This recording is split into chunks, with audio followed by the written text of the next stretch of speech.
Vamos nessa. Pessoal, começamos uma jornada na semana passada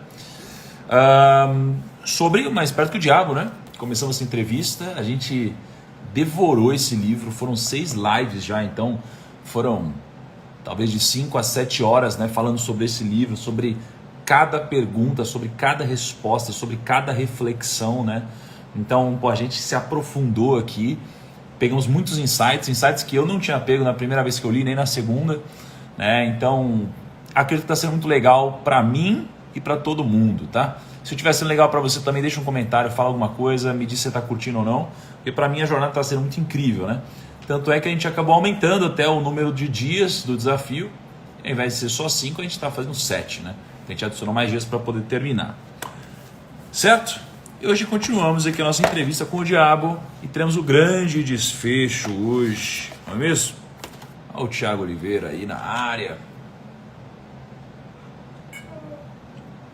É isso aí. O Kaique é o perturbador geral da República, é isso mesmo. Vamos lá? Então a gente está aqui na página 155, a gente vai dar um sprint para a gente poder terminar hoje e ter uma conclusão. A música, para quem está perguntando, é uma trilha sonora própria, a gente que fez para o primo, né? E aí a gente usou em desafios passados, não é mesmo? Vamos lá, não vai ficar gravada essa live, ok? Então o Napoleão Hill pergunta para o Diabo: o fracasso em alguns momentos é um benefício para o homem? Ele diz: sim, na verdade aprender com a adversidade é o terceiro dos 7 princípios, mas poucas pessoas sabem que cada adversidade traz consigo a semente de uma vantagem equivalente. Menos pessoas ainda sabem a diferença entre derrota temporária e fracasso. Se esse conceito fosse de conhecimento geral, eu seria privado de uma das minhas armas mais poderosas que uso para controlar os seres humanos. Olha só, o que ele está dizendo aqui é: existe o fracasso, né? E a gente encara isso de 2 formas diferentes, ou como uma derrota temporária ou como um fracasso, né? Mas se ao menos as pessoas entendessem. E aí ele pergunta: mas eu entendi que você disse que o fracasso é um dos seus grandes aliados, ou seja, um dos grandes aliados do diabo, né? Do lado negativo, do que ferra a gente. Eu tive a impressão, baseado na sua confissão, de que o fracasso faz com que as pessoas percam a ambição e parem de tentar. Aí então você as controla sem nenhum tipo de dificuldade ou oposição por parte delas. Então ele disse: pô, peraí, mas eu pensei que o fracasso fosse uma ferramenta sua que você usasse para fazer as pessoas desistirem e dominar elas aos poucos. E aí o diabo responde: esse é justamente o ponto. Eu assumo o poder sobre elas justamente no momento em que elas desistem de tentar. Se elas soubessem a diferença entre derrota temporária e fracasso, elas não desistiriam quando encontrassem adversidades na vida. Essa é a parada, entendeu?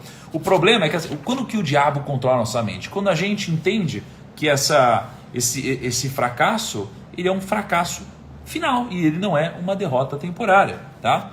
E aí ele pergunta: isso é tudo que se pode aprender na adversidade, derrota e fracasso? E essa resposta é a que choca a gente. Olha só. Isso tudo que você falou, é tudo que a gente pode aprender sobre adversidade, derrota e fracasso? E aí ele diz: não. Esse é o mínimo que alguém pode aprender. Detesto dizer isso, mas o fracasso normalmente serve como uma bênção disfarçada, porque ele quebra o padrão do ritmo hipnótico e faz com que a mente se liberte para um novo começo. Puta, olha que bizarro. Então o que ele está falando aqui, ó? O Napoleão Hill pergunta, obviamente, fala: bom, fracasso, né, errar é uma coisa ruim, a adversidade é uma coisa ruim, né? É assim que você controla a mente das pessoas, diabo? Aí o diabo fala assim: olha, não, sinto lhe informar que na verdade o fracasso é uma das maiores armas que tem contra mim. Que? Como assim uma das maiores armas contra mim? E o que ele quer dizer aqui é o seguinte: é que quando você erra, né, você pode encarar isso de várias formas, como um fracasso definitivo, como uma derrota temporária. Então, quando você está sendo guiado pelo ritmo hipnótico, lembra o ritmo hipnótico do Napoleão Hill? Ritmo hipnótico, né? Quando você está indo de uma forma ritmada e hipnótica para um lado negativo, até que os seus hábitos se tornam parte de você, né? Então, isso daqui está te levando para algo tão ruim que quando você fracassa forte, isso daqui é a maior arma contra o diabo, porque é a sua chance de entender que esse fracasso é uma bênção que pode te fazer mudar todo o jogo, que daqui você pode aprender e mudar. Isso aconteceu comigo. Por exemplo, quando eu quebrei na bolsa de valores lá, a gente tem que tomar cuidado com isso. O cara aí vai ficando muito íntimo, vai se acomodando, né? É foda, né? Olha só, E aí eu separei mais um trecho sobre fracasso que eu achei muito, muito bom. Tá? O fracasso é uma circunstância feita pelo homem. Ele nunca é real, até que seja aceito pelo homem como algo permanente. Isso é bizarro, né? Ó, o fracasso é uma circunstância feita pelo homem. Ele nunca é real, até que seja aceito pelo homem como algo permanente. Ou seja, só um fracasso na nossa cabeça, né? Ou seja, é uma criação nossa. E só vira de fato algo negativo quando a gente aceita que esse fracasso é real, né? Se a gente não o aceitar como algo real e sim aceitar como parte de algum processo para que a gente utilize isso como ponte para algum objetivo que a gente tenha, a gente não vai ser um fracassado porque isso vai fazer parte do caminho, certo? E aí depois, continuam, passo algumas páginas aqui e aí o Napoleão pergunta: quais benefícios são obtidos a partir da perda de coisas materiais? O dinheiro, por exemplo. A gente está na 165. E ele responde: a perda de coisas materiais pode ensinar muitas lições necessárias. Contudo, nenhuma tão grande quanto a de não ter controle sobre nada e de não ter certeza do uso permanente de qualquer coisa, exceto o poder do seu pensamento. Então, olha o que ele está dizendo aqui, ó. Qual é o benefício de perder qualquer coisa material, como o dinheiro? E o benefício é que perder o dinheiro ou coisas materiais te ensinam algo muito valioso. Como, por exemplo, de que não tem nada tão grande, assim, você não controla nada na sua vida. A gente percebe que a gente não controla o dinheiro que a gente tem, a gente não controla nada que é material. A única coisa que a gente pode controlar é o nosso pensamento. É o poder do nosso pensamento, é o como a gente pensa, é o pensamento definido. Então isso é bizarro. Isso é massa. Faz sentido para vocês aí? Aliás, vocês estão me zoando porque eu sou cegueta, né, meu? Eu sou cegueta, olha só. Quando eu era pequeno, eu sofri muito bullying por causa disso, sabia? Porque ó, hoje, por mais que eu tenha... Ó, olha só, eu tenho, sei lá, eu tenho 6,5 graus, né? Sou cegueta, né? O pessoal quer fazer uma brincadeira. Quantos dedos tem aqui? Eu consigo ver quantos dedos tem aqui, tá? Só para deixar claro. Mas, antigamente, né? Acho que a lente não era tão fina, entre aspas. Era maior ainda. E eu usava um óculos de cordinha, né? Eu sofri um bullying desgraçado, assim. Moldou meu caráter. Mas vamos lá. E aí ele começa aqui. Isso daqui é bizarro. Esse insight é muito bom. O melhor insight de todos, ele vai vir daqui a pouco, não é agora, mas esse insight também é muito bom. Ele diz assim, ó: agora tem um maior entendimento das potencialidades, das adversidades e do fracasso. Você pode ir em frente agora com a sua descrição do próximo dos 7 princípios. Qual o seu próximo princípio? E aí ele responde: o próximo princípio é a influência do ambiente. Né? O próximo princípio é a influência do ambiente. Aí ele pergunta: que conexão existe, se é que existe, entre as influências do meio e o ritmo hipnótico? Ele está perguntando se existe alguma influência entre alguma relação entre as influências do meio e o ritmo hipnótico. Tá? Meu livro é rabiscado? Meu livro é mega rabiscado. Olha aqui. Totalmente rabiscado aqui. Perguntaram aí, meu livro é totalmente rabiscado. Aliás, a gente tem um livro aqui que a gente ganhou de presente. Foi a primeira edição impressa no Brasil, né? Foi o primeiro a tirar da gráfica. A gente deu o presente assinado e tal. E aí eu falei: pô, mano, vamos escrever desse livro. Aí a Carla falou: não, é um prestígio escrever e rabiscar o livro. Rabiscou o livro inteiro. Livro é para ser rabiscado mesmo. E aí ele pergunta: qual conexão existe então entre a influência do meio e o ritmo hipnótico? O ritmo hipnótico solidifica e faz com que se tornem permanentes os hábitos de pensamento dos seres humanos.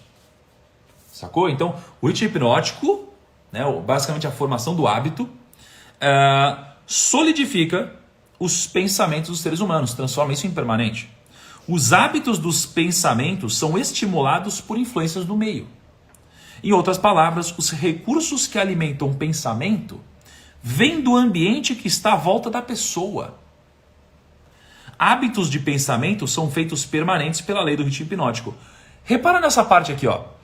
Em outras palavras, os recursos que alimentam o pensamento vêm do ambiente que está à volta da pessoa. Então, se você está num ambiente, por exemplo, se você está numa faculdade, nessa faculdade, as pessoas ao seu redor têm uma filosofia de pensamento, isso daqui vai começar a te contaminar. Seja bom, seja ruim, vai te contaminar. Isso aqui vai começar a entrar na sua cabeça. Vai começar a entrar na sua cabeça, entrar na sua cabeça, entrar na sua cabeça. Pum! De repente, o que vai acontecer é que isso aqui faz parte do seu pensamento, né? Faz parte do seu meio. E você começa a pensar assim. E quando você começa a pensar assim, o tempo todo, pensa assim, pensa assim, pensa assim, o que começa a acontecer é que de repente, através da lei do ritmo hipnótico, isso aqui vira permanente na sua cabeça.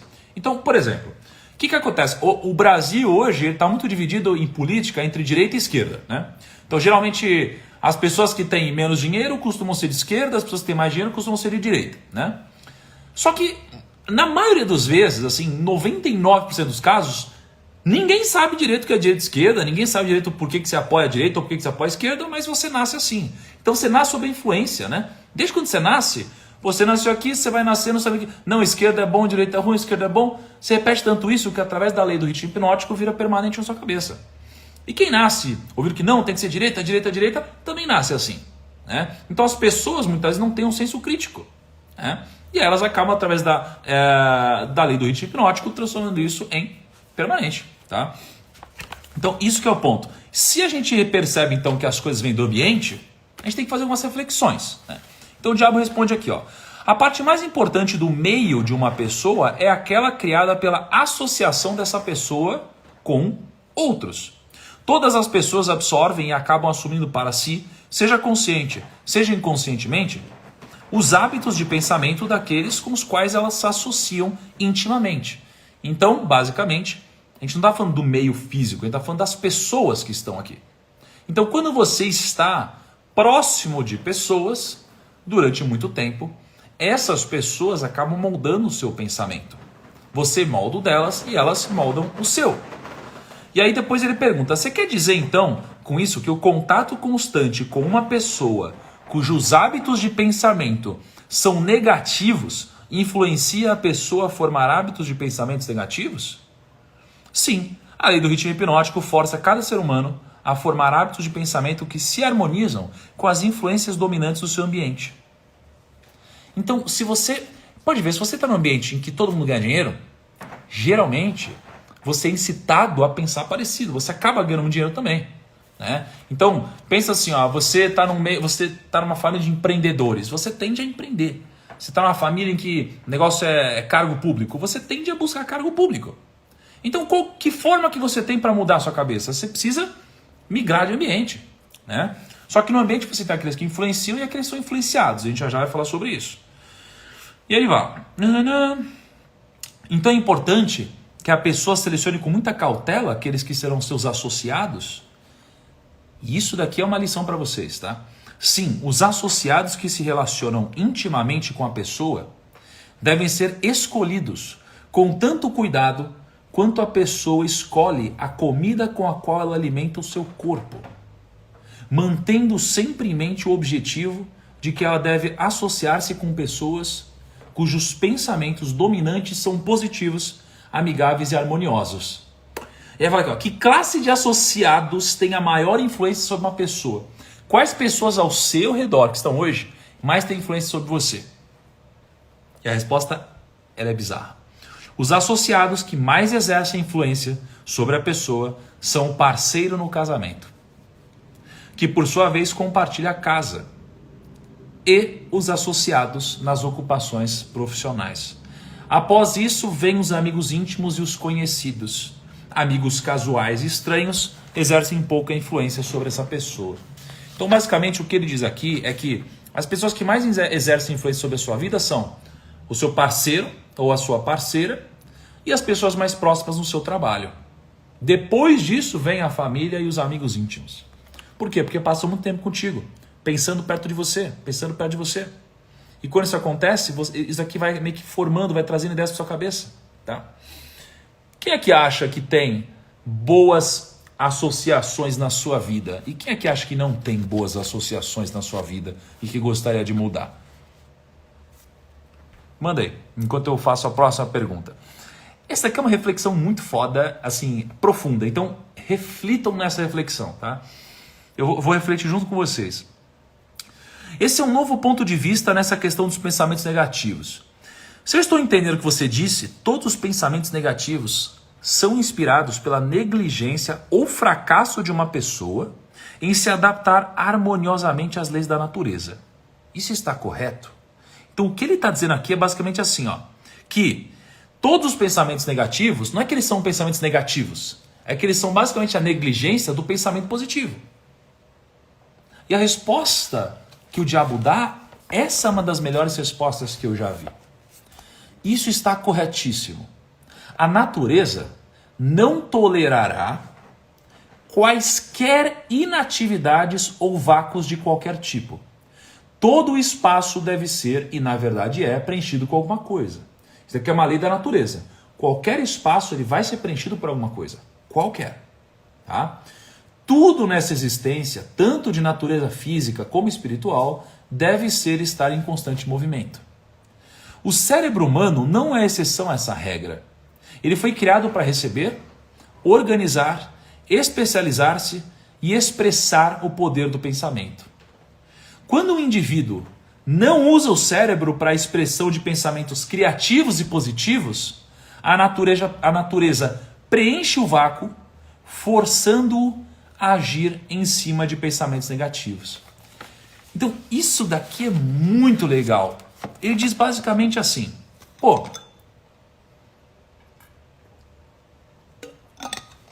você tem a liberdade de você pensar do jeito que você quiser. Você pode pensar como você quiser. Você tem controle sobre seus pensamentos, ou deveria ter. Só que se você deixa de pensar de forma positiva ou criativa, e você não pensa, essa parte da sua cabeça é preenchida com pensamentos negativos. Então, pela lei da natureza, como tudo deve ter alguma ocupação, deve ser ocupado por algo, né? Então, se eu tenho um pote e eu não coloco água nele, tem vento, tem um monte de coisa, né? Sempre vai ter alguma coisa que vai ocupar algum espaço. Se eu estou aqui, não dá para ter alguém no meu lugar. Eu já ocupei esse espaço, né? Se você tem alguém nos negócios ocupando espaço lá em cima, é difícil você ocupar o mesmo espaço que aquela pessoa. Porque se você ocupar aquele espaço, aquela pessoa deixa de ocupar aquele espaço. Então, como essa é uma regra da natureza, isso se aplica a tudo. Então, aquela frase, né, mente vazia, oficina do diabo, é isso. É porque se você não tem um pensamento positivo e criativo, você abre margem para vir um pensamento na exata proporção do lado inverso. Por isso, sempre temos que ter esse tipo de pensamento. Então, não é um pensamento otimista bobinho. Não. É um pensamento crítico, mais construtivo, positivo, né? E isso que a gente deve pensar. E aí, vamos lá. E a gente pergunta, vamos agora para o próximo dos 7 princípios. Vá em frente e os descreva. Para mim, esse daqui é um dos princípios mais poderosos. Ele diz assim, ó. O próximo princípio é o tempo. Tá travando aí, gente? Hã? Não? Então não. Ele fala assim, ó. Vamos agora para o próximo dos 7 princípios. Agora Tá? Agora deu uma travada. E agora? Agora de boa. De boa? Pessoal, tá travando, não posso fazer muita coisa não. Só torcer para que volte o mais rápido possível. Então, qual que é o próximo princípio? Né? O próximo princípio, a próxima dimensão é o tempo. Eu acho que é uma das mais poderosas. E ele fala, qual que é a relação que existe entre o tempo e o funcionamento da lei do ritmo hipnótico? E aí responde, o tempo é a lei do ritmo hipnótico. O lapso de tempo necessário para dar permanência aos hábitos de pensamento depende principalmente do objeto e da natureza dos pensamentos. O tempo, gente, ele é uma das coisas mais essenciais de todas, porque tudo precisa do tempo. Quando a gente fala de investimentos, o segredo não é investir tão bem, não é você aportar tanto, é o tempo, né? Então assim, claro que tudo isso é importante, mas o tempo é a coisa mais importante de todas. É só você olhar para a fórmula dos juros compostos, né? Você vai ver lá que a única potência é o tempo, né? Então, é isso. O tempo é a coisa mais importante de todas. E aí ele pergunta, agora eu tenho um entendimento melhor de como o tempo trabalha. Quais outras características tem o tempo em conexão com o destino dos seres humanos na Terra? Responde. O tempo é o tempero que influencia a natureza. O tempo é o tempero que influencia a natureza, por meio da qual as experiências humanas podem ser amadurecidas em sabedoria. E aqui ele começa a falar sobre sabedoria. Tá travando ainda? Tá de boa. Tá de boa? Vou tirar os comentários então. Se bem que teve um que eu dei risada aqui. Mais travado que o diabo.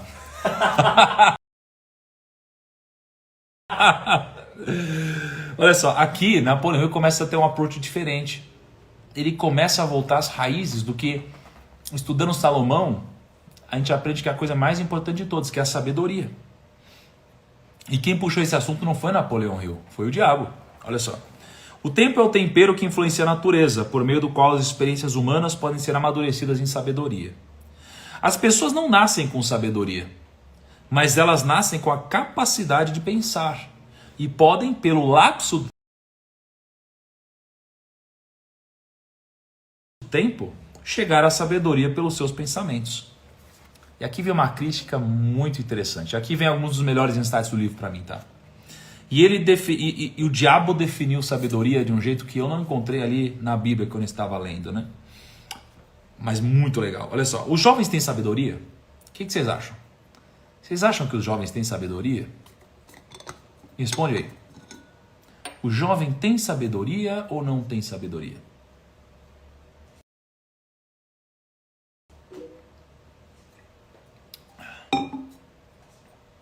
Ô, Kaique, confirma aí se tá rolando mesmo. Tá de boa? Então tá de boa. Olha só. Então, os jovens têm sabedoria? A resposta é: somente em assuntos elementares. A sabedoria vem somente com o tempo. Ela não pode ser herdada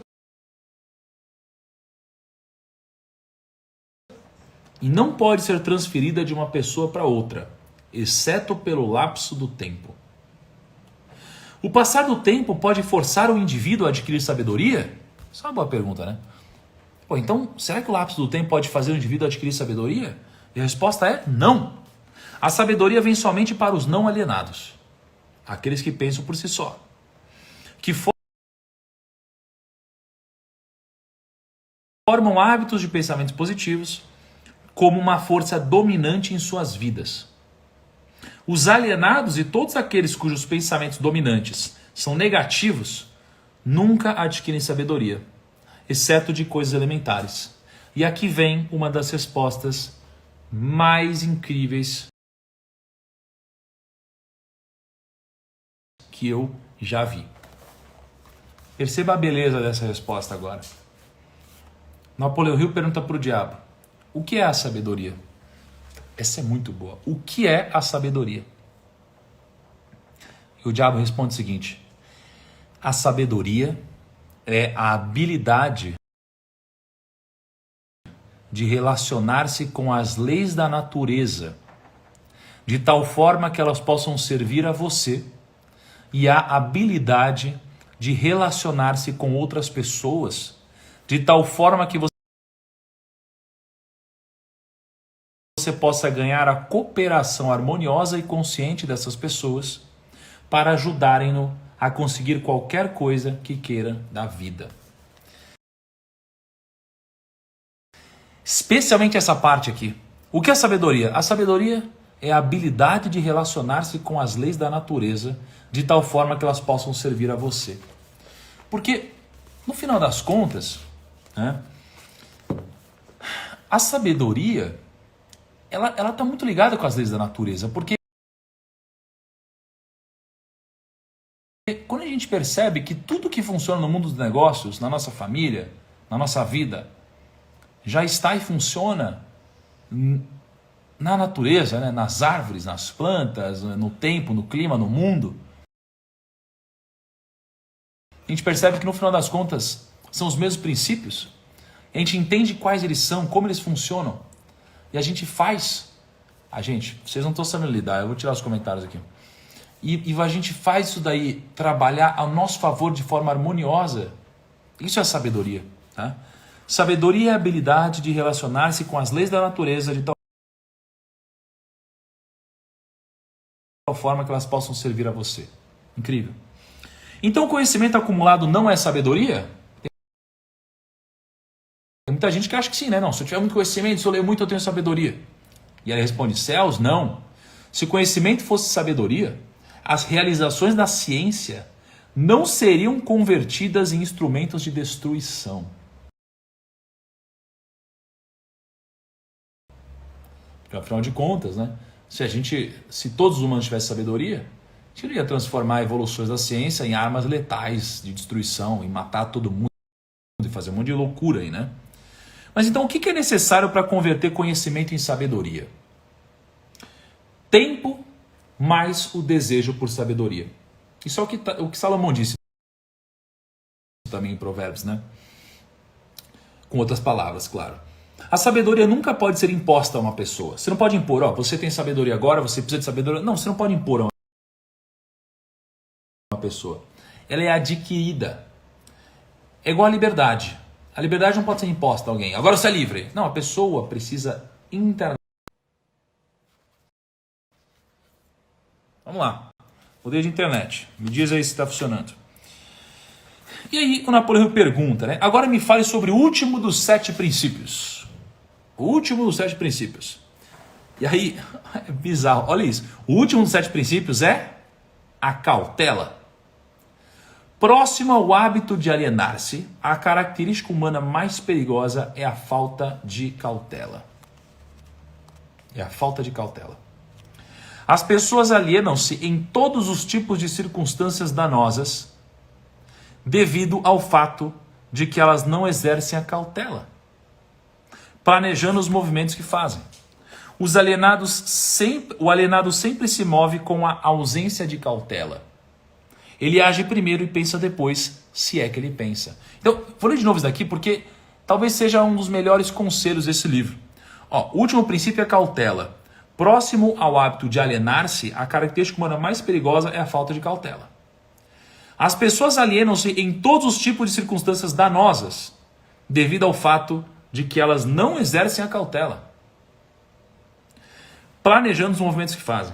O alienado sempre se move com a ausência de cautela. Ele age primeiro e pensa depois, se é que ele pensa. Tira até uma onda aqui, né? A cautela, mas aí ele pergunta, porque você pensa, então eu tenho que ter cautela, né? Mas qual que é o limite da cautela? Porque se a cautela é você tomar cuidado, você ser precavido, qual é o limite disso? Ser perfeccionista? Talvez daí seja ruim também. E aí ele pergunta, a cautela excessiva não é prejudicial, tão prejudicial quanto a falta de cautela? Né? Será? A cautela excessiva não é tão prejudicial quanto a falta de cautela? Ele responde, o que você chama de cautela excessiva, na verdade, é uma expressão do medo. Medo e cautela são duas coisas totalmente diferentes. Medo e cautela são duas coisas totalmente diferentes. Então, às vezes a gente fala que a gente está sendo cauteloso, a gente só está com medo. Medo de alguma coisa. Medo de errar, medo de não ter um plano perfeito, é medo de alguma coisa assim. Tá? E aqui, gente, a gente termina todos os insights do livro, mas ainda tem um último grande insight que a gente encontra no resumo de tudo que acontece. Né? O livro começa um resumo na página 187, mas na página 191, Napoleon Hill resume o livro em 3 linhas. Tá? Para mim é o melhor resumo do livro que a gente encontra no resumo em si. É o resumo do resumo. Tá? Eu vou ler com muita calma para vocês. Os desejos dominantes, aquilo que está enraizado dentro da gente, que a gente mais quer, ou seja, os desejos, o que a gente quer, que é dominante, ou seja, o que a gente quer mais do que as coisas que a gente só quer um pouquinho, aqueles desejos que são os dominantes, eles podem ser cristalizados nos seus equivalentes físicos. Então, se eu desejo de uma forma muito ardente ter um corpo incrível, geralmente isso tende a se cristalizar de alguma forma, sob a forma de um corpo esculpido. Se o meu sonho é ser um profissional muito bem sucedido nessa área, eu vou me dedicar de tal forma que eu tenho muito mais chances de atingir. Se o que me move é muito dinheiro, eu tenho muito mais chances de ter mais capital, porque eu vou em busca disso, eu vou me esforçar muito em busca disso, tá? Então, os desejos dominantes podem ser cristalizados, não que vão, eles podem ser cristalizados nos seus equivalentes físicos. Essa é uma parte. Como? Por meio da definição de propósito. Ou seja, esse desejo pode ser cristalizado em algo físico por meio da definição de um propósito, né? De um propósito, de algo que eu quero muito, de algo que dá sentido para mim. E o propósito não precisa ser aquelas coisas que você vê em evento de mudar o mundo. Não, o propósito pode ser ganhar dinheiro. Eu já tive durante um tempo da minha vida, meu propósito é eu quero ganhar muito dinheiro. Eu ganho muito dinheiro. E aí eu ganhei, aí eu descobri que isso não era tudo, mas isso me moveu. Então precisa ser algo que te move, tá? Então os desejos dominantes podem ser cristalizados nos seus equivalentes físicos por meio da definição de propósito, amparada por planos definidos.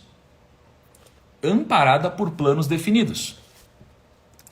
Com a cooperação da lei natural. Lei natural, ele está falando então de sabedoria, certo? Tudo isso junto de sabedoria, né? Então, com a cooperação da lei natural, do ritmo hipnótico e do tempo. Porque eu preciso colocar o tempo nessa equação. Só o resto não acontece, tá? Então, o resumo do livro completo fica: os desejos dominantes podem ser cristalizados nos seus equivalentes físicos por meio da definição de propósito, amparada por planos definidos, com a cooperação da lei natural, do ritmo hipnótico e do tempo. E assim a gente termina o nosso desafio. E agora vocês são mais espertos que o diabo. Certo? Terminamos o nosso primeiro desafio do livro. Primeira vez que a gente fez isso. 7 dias inteiros falando sobre esse livro. Sobre o Mais Perto que o Diabo. Espero que vocês tenham curtido demais. Me dediquei bastante. Reli o livro inteiro, mas não só reli, né? Estudei o livro inteiro para vocês. Eu, a Ká, todos os dias o Kaique aqui também ajudando na produção. Todo o time ajudando com as frases, com todas as artes do dia, com os conteúdos. Muito obrigado pela participação de todos vocês. Espero que agora vocês possam levar um pouquinho ou muito de tudo que a gente produziu ao longo desses 7 dias. Que vocês possam ser mais sábios, mais inteligentes, mais espertos que o diabo, tá? E queria desejar que vocês compartilhem conhecimento, compartilhem sabedoria, compartilhem tudo que vocês aprenderam, porque isso daqui geralmente é um ciclo muito positivo, tá? E hoje, para a gente fechar esse dia, a gente vai sortear 10 livros, ao invés de 2 ou 3, né, que a gente estava sorteando, a gente vai sortear 10 livros, tá? Então eu quero, por mim eu presentearia a todos vocês, mas seria um pouco caro, né, eu fazer isso. Então a gente vai presentear com 10 livros alguns de vocês, tá bom? Então na frase do dia é só vocês irem lá, comentam marcando quantas vezes vocês quiserem. O que eles acharam do desafio? E me conta o que vocês acharam do desafio também. Eu sempre gosto de pegar essa postagem e ter um feedback de vocês. Meu muito obrigado por acompanhar e até a próxima. Nos vemos nos stories, nas postagens. Tchau, gente. Um grande abraço e amor. Deu um tchau pra galera também. Pera aí. Pronto. Os meliantes. Ó, o Tarantes até cansou. Olha como ele tá lá. Cadê o Chipito ali também? Olha lá. Vê se pode um negócio desse. Olha, tá com sono, hein? Valeu, Kaique.